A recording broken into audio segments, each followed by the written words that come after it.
Cher frère Matmati, salam alaikum. Comme ça. J'espère que tu vas bien. Ça va et toi? Alhamdulillah. Ça fait un petit moment qu'on n'a pas fait de vidéo. On fait tous les jours des vidéos. Pas comme celle-là. Mais pas comme ça. Donc je vais te poser les questions d'un frère qu'il avait posté sur le site. Donc ça faisait un moment qu'il l'avait posté. On l'avait déjà fait une première fois, mais on avait été dérangé il me semble. Et donc on devait la recommencer. Donc dans son email, j'ai pu tirer 3 questions que je vais te poser. Ok, donc أعوذ بالله من الشيطان الرجيم بسم الله الرحمن الرحيم والصلاة والسلام على سيدنا محمد وعلى آله وأصحابه أجمعين والسلام عليكم ورحمة الله وبركاته. Le salam à nos frères et sœurs qui nous écoutent et le bonsoir aux éventuels non-musulmans qui écoutent cette vidéo. Ok. Donc je vais résumer ces questions parce qu'elles sont assez longues. Donc, Les résumés sont dénaturés, j'espère. Sont dénaturés. Donc à propos d'une vidéo qu'on a fait où tu parlais du... Parce qu'il paraît les résumeurs sont les dénaturateurs. Dénaturateurs ou dénatureurs?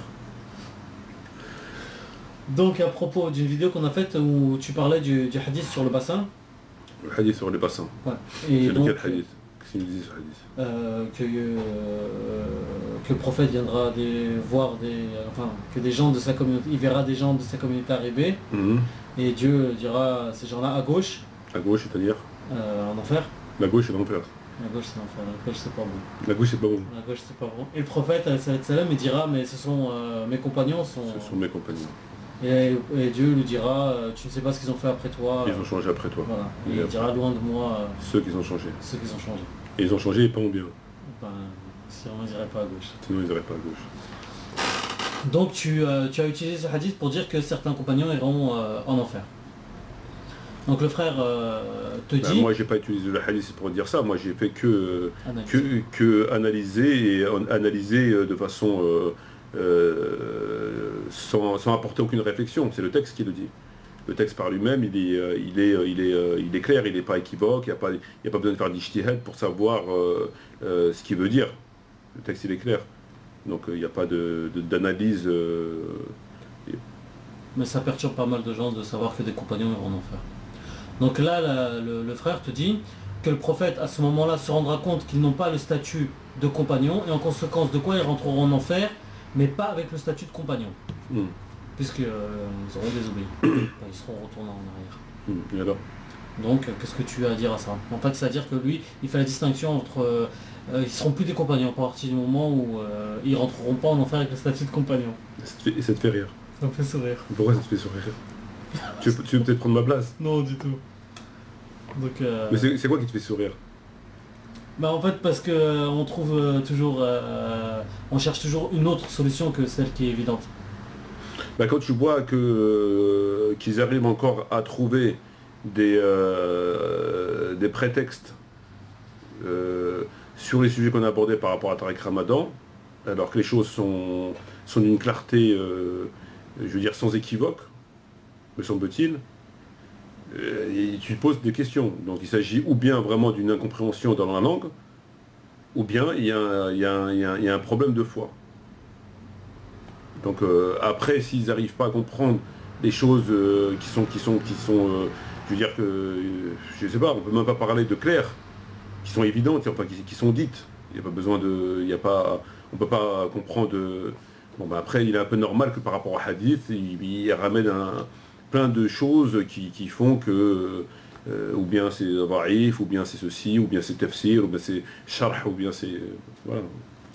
C'est pas étonnant. Et par rapport à cette tentative d'explication, qu'est-ce que tu la tentative d'explication, elle est pas recevable. Le hadith en lui-même, l'authenticité du hadith, elle est établie par le fait qu'il a rapporté par l'imam al-Bukhari, et qu'il a rapporté par les musulmans, qu'il a rapporté aussi par plein d'autres. Donc le fondement, l'authenticité du texte, elle est établie, il n'y a pas de problème. Après l'analyse du texte sur le fond, c'est-à-dire est-ce qu'il y aurait, on pourrait avoir une autre lecture du texte, elle n'existe pas, on ne peut pas avoir d'autres lectures. Après, est-ce que le texte il est divergent, c'est-à-dire est-ce qu'il y a une version qui dit ça, et une autre version dit ça, sur les fondements du texte, c'est-à-dire que ça se déroulera le jour de la résurrection, le prophète Mohammed sera auprès de son bassin et qu'il verrait effectivement un certain nombre de ses compagnons, puisque le terme dans le texte est mes compagnons, ashabi, et qui seront ramenés à gauche, donc en l'occurrence en enfer, c'est établi. Bon. Donc quand tu lis ce texte-là, il n'y a pas on peut rien, je veux dire, on ne peut pas revenir sur ces points-là. Ces points-là, ils sont parfaitement établis. Maintenant, lorsque le frère nous dit qu'il veut rentrer en enfer sans le statut de compagnon, ça veut dire quoi? Ça veut dire quoi? Ça veut dire que ce n'est pas des compagnons? Ça veut dire que c'est plus des compagnons? Ça veut dire quoi? Je pense que c'est ça qu'il veut dire. Hein. Ben, ça n'a pas de sens. Nous, autant qu'êtres humains, ce qui nous intéresse, c'est pas de savoir si les gens ils vont entrer par quelle porte en enfer ou par quelle porte au paradis, à quel degré de l'enfer ou à quel degré de paradis et avec quel statut. Nous, ce qui nous intéresse autant que mortels, c'est la question des compagnons. Donc, la question des compagnons, lui, ce qui le dérange vraisemblablement, c'est qu'eux, dans leur terme de compagnon, dans la définition du mot compagnon, veut dire toute personne qui a vu le prophète et qui sont meilleurs que toute l'humanité, ça rentre en contradiction avec leur point de vue, avec ce point de vue que eux, ils ont inventé. Inventé, ça ne veut pas dire forcément négatif, mais en tout cas qui n'a pas de fondement. C'est-à-dire que la définition du mot compagnon, elle ne vient pas de la bouche du prophète. Le mot compagnon vient du Coran, le mot compagnon vient de la Sunna, mais la définition qu'est-ce qu'un compagnon, elle a été faite bien après par des savants pour savoir à partir de quand on pouvait dire un compagnon. C'est quoi un compagnon? Donc les chiites par exemple, ils n'ont pas du tout la même vision, la même définition du terme compagnon que les sunnites. Donc pour les sunnites et en particulier à Sunna wal Jama'a, pour eux un compagnon veut dire telle et telle et telle chose. Bon, quelqu'un qui a vécu à l'époque du prophète, qui a vu ne serait-ce qu'une minute le prophète, etc., etc. À partir de là, c'est un compagnon et à partir de là, il est mieux que le reste de l'humanité jusqu'à la fin du monde. Donc quand tu ramènes des textes qui rentrent en contradiction avec cette définition qui a été faite bien après la mort du prophète Mohammed sallam, il y a une incohérence. Et donc l'incohérence, plutôt que de venir eux-mêmes essayer de rectifier s'il y a lieu de rectifier leur définition, parce que la définition, ça vaut à vaut que par ceux qui l'ont inventé, ils préfèrent essayer de trouver des nullités dans les autres textes, c'est-à-dire non pas en amont mais en aval. Donc en l'occurrence par rapport à ce texte-là, et ce texte-là rentre bien en contradiction avec leur définition. C'est pour ça que le frère te dit, oui mais ils ne rentrent pas avec le statut de compagnon, mais ça nous importe peu qui rentrent avec le statut. Est-ce que c'était des compagnons, oui ou non? La question elle est là. Est-ce que ces gens qui ont vécu à l'époque du prophète Mohammed étaient des compagnons, oui ou non?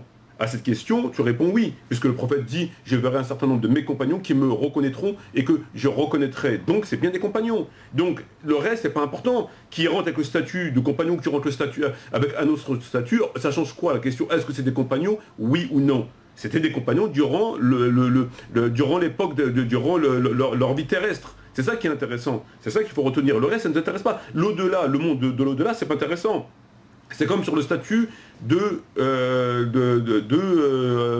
musulman. Tu obtiens le statut du musulman, à partir de quand? Tu obtiens le statut du musulman à partir du moment où tu fais, comme il dit dans le Coran,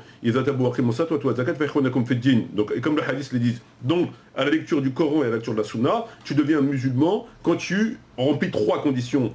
Après, tu peux sortir de l'islam par rapport... Il y a des actes qui vont sortir de l'islam, mais ce n'est pas la question. Quand tu remplis 3 conditions, donc Allah le dit, de Tauba, Salat et Zakat. Bon, à partir de là, tu es musulman. Certains qui cherchent